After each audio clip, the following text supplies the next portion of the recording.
Welcome to Land Academy. This is the Cash Flow from Land show, where we show you how to buy unwanted vacant land and sell it for more on the internet. I'm Steve Butala. I'm Jill DeWit. We are your hosts. With over 15,000 completed transactions, we are the experts in this niche land flipping business. We hold a drawing to win a free property every month.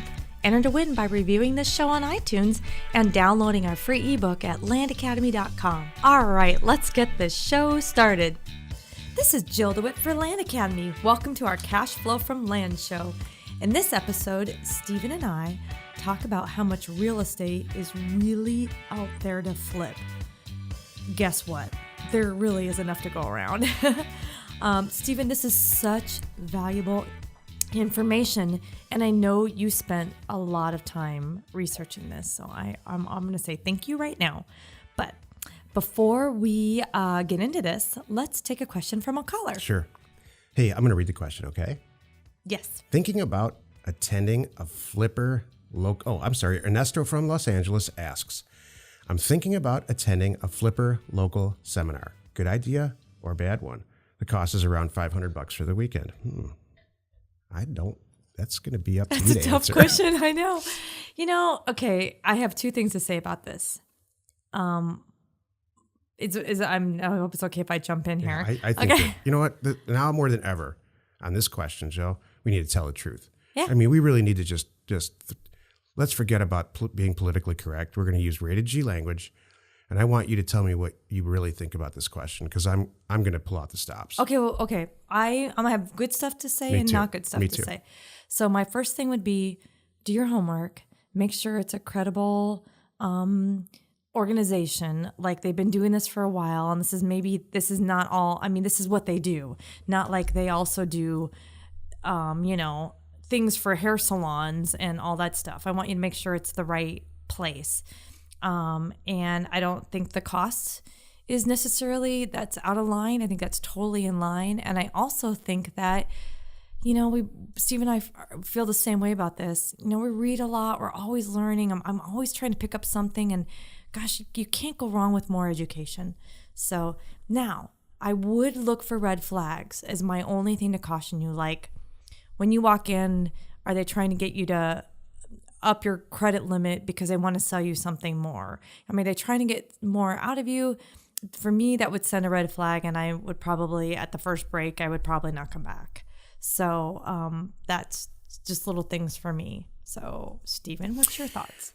Jill and I, we have tons and tons and tons of members, and one of the first things that we ask, or during the course of our relationship, we ask them how they heard about us. Mm-hmm. So we are very fortunate. We have we're very qualified to have this show and answer this question. And many of the members tell us, well, I had an experience over here with this group, and I had an experience over here with this group, and it seems like you're going to answer all the rest of the questions that I had that they started. Mm-hmm. So I have put together a tiny little checklist of things that really send up red flags for me. Okay. Number one, I would like to know, whoever's teaching anything, and that isn't just real estate, but anything, what's their transaction history? Mm-hmm. How many deals have you done? And here's the thing. It's really easy to say, oh, I did 15,000 deals. Well, if you go on our LandStay website, they're listed there. Yeah. How much we bought them, how much we sold them for. So our transaction history is transparent. House flippers, they're going to do a lot less deals because they're complicated, but I really wonder what qualifies somebody to teach this stuff. It concerns me a lot, but you know me, I'm a glass half full person. Mm-hmm. If it's being held in a hotel, huge red flag for me. It doesn't scare me at all because it's convenient. Yeah, I disagree. There's a lot of places you can hold an events. A library. We might be at a hotel. Well, then, you know what? We won't be. Well, we might be speaking at other events that are in hotels. I'm really going to, there's a very few things that I really put my foot down, because you're 99% of the time you're right. I think there's a lot of places that we could, well, you know what, if it has to end up being then I'm going to eat my words. All right.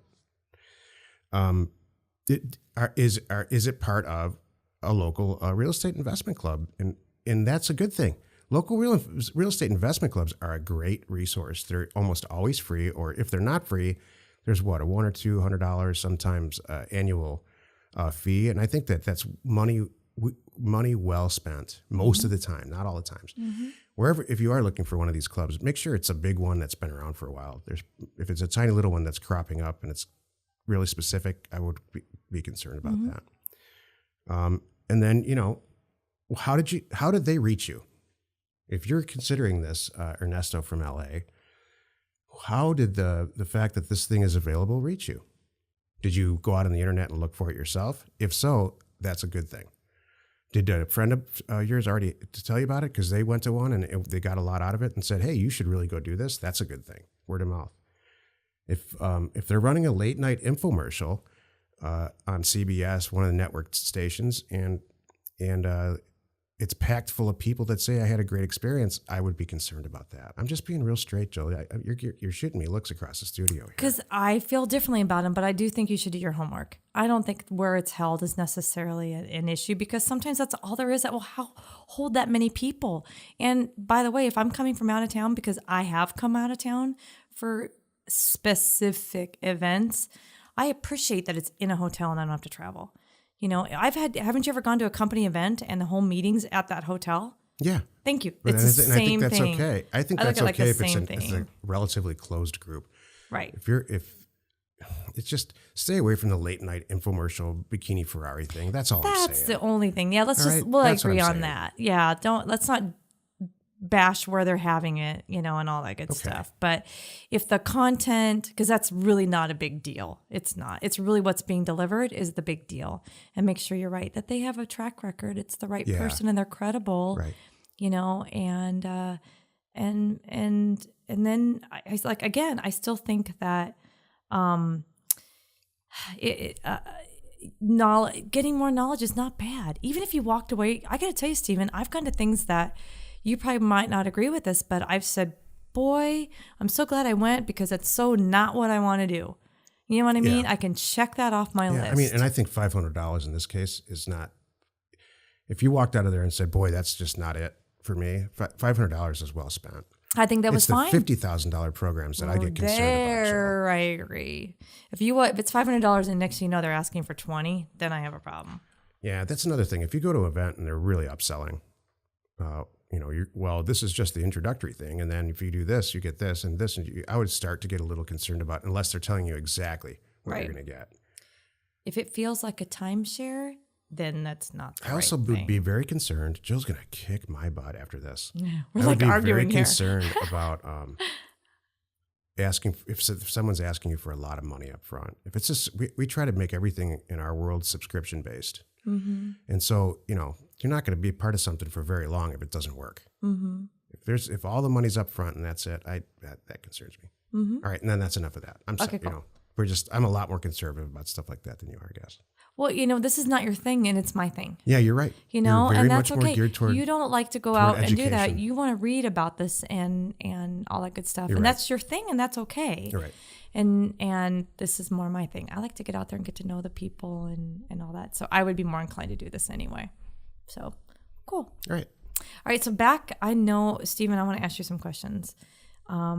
I know that you did a ton of research on this. So no, seriously, I really know. And I know that because I heard you talking about it. It's hard to find some of these numbers. Yeah. I don't know why it's not like it's a big secret. It's just, they're not readily available, which is kind of weird. So yeah, I mean, the conclusion of my research on this was that I need to write a book about it, and I am going to. Cool. Or what I'll do, maybe at the very least, I'll put like a section on the website somewhere, or one of those sites, or all of them, that says, here's some stats, just some statistics about land. Because it was tough. When's the last time you ever went on Google or anywhere else and struck out on the exact thing you were looking for? I can't remember. Funny. That's really interesting. And this is hard data. What I'm looking for is the exact number of properties, the APNs, or assessor parcel numbers in the country. How many total? And I know it goes up and down, but I backed into it. And we'll talk about that in a minute. Okay, cool. The whole theme is this. Here's the whole point. There's enough to go around. There's way, way, way more properties. This all came out of a talk that Jill and I gave at a local REI group. And the first reaction, there are people in there that have never done deals before, ever. And the first reaction with a lot of them was, hey, don't let this leave this room. We're the lucky ones to talk to these guys. And I just I chuckle to myself all the time because I'll throw some numbers out, Jill, all right? 60% of all the land in the country is privately held, meaning it can be bought and sold by private individuals or companies or whatever. That's a lot. 4% in Alaska. That was at the top of only 4% of Alaska property can be purchased. Really? Yeah. I'm not going to Everything else is like national, BLM. Yeah. So there's Bureau of Land Management, which is federal. Mm-hmm. Then there's all the type of different federal designations. Corps of Engineers, is that one? Yeah. Okay. Exactly. Right. Well, very good, Jill. Do you think That's I'd be awesome. doing? You think I'm in this business? Maybe. I'm proud of you. Thank you. And then, the state owns a lot. There's Native American reservations that they own a lot, especially out west here. But anyway, it comes down to 60%. There are almost 2.4 billion acres in the whole country, and including Alaska, Hawaii. I'm not sure about Guam. It doesn't matter. And so if 60% is private, that leaves about 1.4 billion acres of property to purchase. That's pretty cool. I like this. So think about this. And there's 150 million households. All right. So when you take 1.4 billion and subtract it from 150 million, which is actually pretty much a drop in the bucket, there's a ton of property to buy and sell and flip and own. Right. A ton of land.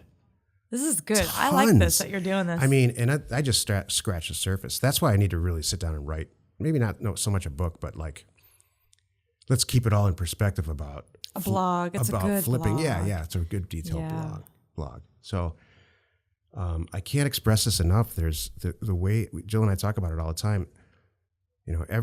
Once, maybe twice a year, vacant landowners get a property tax bill, and they have this conversation with themselves or with their spouses. Man, are we ever going to use this thing? We keep paying for this thing. Right. That's what fuels our whole deal. Exactly. Please trust me. There is enough to go around. I'm going to knock on wood here, but we have never, in our huge community of investors, we have never run into each other. And we don't say this month we're going to go work in Tennessee. Nothing like that goes on.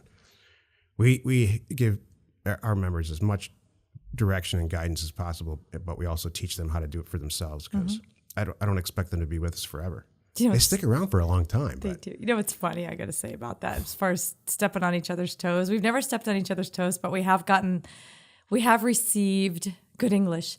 We have received offers from our members, which I think once. So One time. Crack up.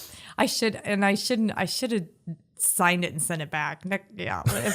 I wish I would have thought of that ahead of time. So I would just. Of all the thousands of properties that we've bought and sold, I've received one letter. You like crack One. it up. Mm-hmm. It's hilarious. It's so good. I have some things to add, if I may. Absolutely. Well, properties come back around too.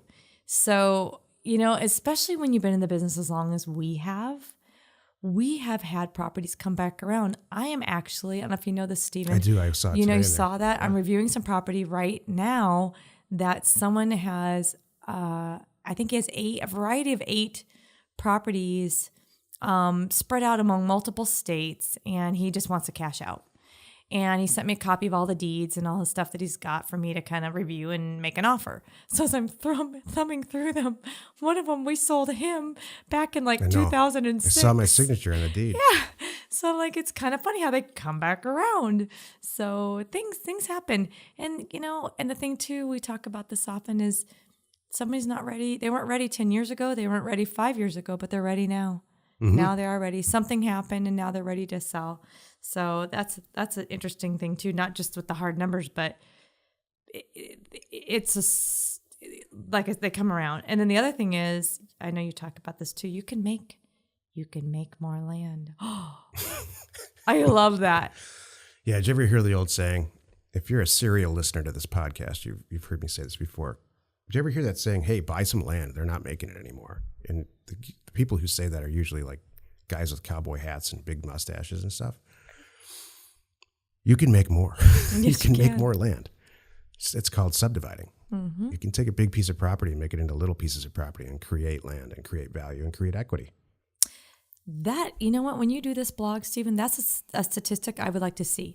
For example, where we are right now in Scottsdale, the number of dwellings that are coming up now for sale, not just rentals, that we see like you said, making land. People are buying these lots, not big lots, and putting high-rise for sale units on it. I mean, that's making land, in a way. I think there's no doubt about it. What's the percentage of new unit, new ownership opportunities? I especially where we are, but it's insane. It's staggering. So, and like Miami, I see a lot in Miami too. And I have a good friend, Jill and I have a very good friend who's a house flipper. And he and I often, when we get together, it's never over business. It's always just horsing around. And we always come to a point where we look at each other in the eye and say, my biggest problem at work is choosing what to work on. Because it's like, well, this is going to be profitable. This is going to be, Jill, you and I have this discussion all the time. What's the next product we should roll out? Should be the one that's going to be the most profitable or the one that's going to help everybody the most? And usually we find a pretty good medium. Eventually we'll get to them all, but there's so much opportunity. It's silly. It is silly. So bring my point on these statistics, and I will put a ton of them together. I don't know. I'm statistic freak. Anyway, what the heck good is it, any of these statistics, if you can't deliver your message to the people who own these properties? Jill and I are licensed providers of CoreLogic RealQuest Pro, which I think everyone agrees is the single best data source for real property records, and they cover 99.5% of all the property records in the country. That means who owns it, how much are the taxes, are there back taxes, on and on and on. Is there a structure on it? So with all that data at your fingertips for not a lot of money, whose fault is it if you can't make it work to your benefit? Right. Especially when we're giving away all this. Well, I'm not going to even use the S word, secret word. Well, it's not a secret. This is how. Sharing. The S word is sharing. This is how. Would you ever sit around and say, if you're wondering about real estate, how the heck do these pros buy? I mean, what is it with these guys? They own big buildings. I want to be that guy. This is it. This is how they do it. Yep. With these types of tools, these professional grade tools. Yep. Exactly. I appreciate you saying that because it's true. I was just thinking when you said tools, I thought of something else. We got a nice what? No. Pull your mind out. What did you think about tools? No, because we got a nice. Well, it's funny because we just created a Land Academy app for everybody. If you have an iPhone or an iPad, it's working on the Android version, but right now it's just for iProducts. So if you go to the App Store and you put in Land Academy, we pop up, so you can easily access all these podcasts, blogs, get to our website. I mean, all kinds of great stuff. We got a congratulation from some competitors on that. That's what I was going to say. And the way they worded it was, hey, pretty good thing for your online toolbox or your toolkit. I'm like, oh, that was really nice to say. That was good. And yeah, and it was one of our, well, it's kind of one of our peers. I don't think of him as a competitor. Yeah, I think of him as a peer. It's Seth. It's Seth Williams. So yeah. We're trying to recruit him to, really nice. to speak at one of our talks. Jill came up with this great idea a couple days ago about PED Talks, PED. Oh, yeah. Property Education and Data. And we're recruiting some people in the industry to show up and talk. And we're going to have an annual awesome thing. time. Yeah. It's going to be fun. It's going to be good. It's probably not going to be fast paced. Try not to have it in a hotel. Oh, we might have it in a hotel. And if I have my way, I'm not guaranteeing anything. But if I have my way, it'll be free. It might be in a hotel. Because then I can have food and I can have drinks and all the stuff there. And I'm kicking him under the table right now. So much trouble for this. So much trouble for this. If I had my way, we'd give everything away. I know, and I'd love to. But you know what? How about this? I will give away free tickets. I can promise that. Okay. There will be free tickets available. I haven't got any of the details yet. So that's coming. Maybe to the members. Exactly. Something. Kind of thing, yeah. I don't know what it's going to be. Maybe discounted tickets, maybe free tickets if you're just signing up. There's going to be some stuff that's coming from that, but we don't need to share that right now. You know how great it is? Could you imagine? Oh my gosh. I've been described as a monkey with hand grenades in the past. That's exactly what's going on right now. By an attorney. I have to keep secrets from you. You know what? I know. The next time I'm not even going to tell you a live event until it's a week before. That'd be great, actually. Then I'll go get my hair cut. Yeah, that's about how it's going to go. I'm not going to tell you anything until a week before. So thank you. And I'm going to tell you all the wrong numbers too. So you go out and advertise everything. And then I can sound really good. So cool. All right. Join us in another episode where Stephen and I discuss your all-important success in property investment and in life. I think it's a healthy balance of value. Give away some stuff, charge a little bit, rational amount for some stuff. Everybody does well. Everybody expects, Yeah. something. I mean, Can't be free. Everything, all of it. Sometimes people just want everything to be free. well, can I say something? Yeah. Here's my thoughts on that. If someone's really giving me good information and really helping me, I want to compensate them because I want them to be able to keep doing this. I don't want them to go broke and not be able to provide this benefit. Right. So I have no trouble. There's times that people have done something for me and I said, let me give you something for that. I really have done that, and they're like, no. I'm like, yeah, you saved me, Yeah. even Me little too, Jill. things. I said, you have saved me. So doesn't matter. I'm sending, and I have done that. They've said, no.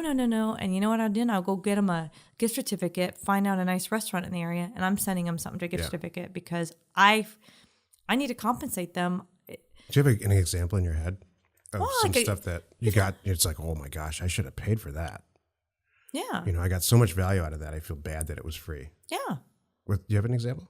Well, sometimes, it's just the one that comes to mind right now is I have a really great county. I'm not going to say anything about where this person is, but an individual in a county setting that has saved me and helped me and given stuff to me, and we have the most wonderful relationship. And she's kind of doing her job, but she's really, I feel like I know she's doing really great stuff for me because I send a lot of good. It's not like I'm not spending money in the county, it's a good, but I go. She does stuff above and beyond for me, so I try to thank her in other ways and stuff. So, and they don't have to. Our number 3 kid has a baseball coach right now that every time I see him coach, and I used to coach our kids when they were really little, but he's older, too old now to have his dad coach, and he's got this. Every time I see this guy, I'm like, man, I gotta do something for this guy. He's a dad too, but he's such a good coach, and just really giving it his all. I've had stuff way, way, way back when. This is an old story, but I remember back when I worked at American Airlines years ago, and I was at the ticket counter, and I had folks with a really involved ticket, and it was like an international ticket, and they were leaving the next day kind of thing. And I really did stay, lock the doors, and spend like an extra hour of my time. And they came back and brought me this great bottle of wine. Oh. They sent me stuff. They went to thank me, and it made me feel good too. Sure. And that's why we're doing this Land Academy thing. Right.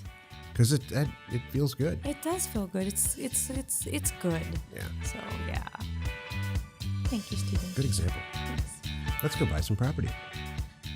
We hold a drawing to win a free property every month. Enter to win by reviewing this show on iTunes and downloading our free ebook at landacademy.com. If you want to get involved or you need more information about our profitable, niche real estate operation, call 480-467-0359. You just might get Jill at the other end of the line. landacademy.com. You are not alone in your real estate ambition.